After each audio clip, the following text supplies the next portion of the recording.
Ashley was incredibly supportive throughout the process. I will start with even just the calendaring that she did at the beginning of the process. So there were big monthly deadlines that we had, but that also meant that there were small things that I needed to be doing throughout the month so that we could make it to that big deadline intact. And so Ashley gave me milestones literally on my calendar, right? Like, if this should be done by this day, this should be done by that day. And these were small little things, right? But those little things got us to the big monthly deadlines in a way that I wasn't cramming at the end of the month. So that was incredibly helpful. And the times where I didn't make those little milestones, Ashley would give me a loving little nudge to just check in and make sure that I was on track, and ask if there was something that she could do to support me moving along in the timeline that we had laid out.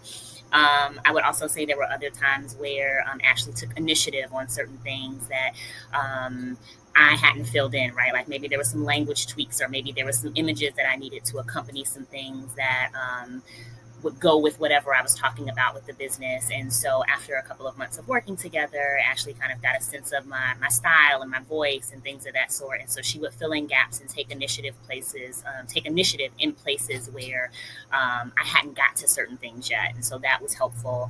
And then the last thing I will say around the many ways that Ashley was incredibly supportive throughout this process is even the training and the SOP, the standard operating procedure document that was created at the end of our engagement together.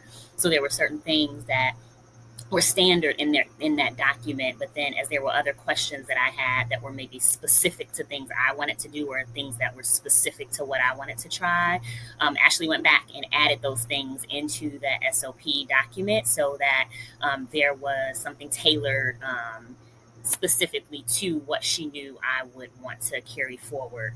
I feel very prepared to take over the process. I did not want to take over the process. I wanted Ashley to do it forever and ever and ever. But she set me up incredibly well. Since this engagement has ended, I've sent 2 newsletters on my own. And I definitely would not have been able to do that without the format and the template and the process that Ashley laid out for me. It made it incredibly easy for me to kind of plug and play and to continue the work that she started.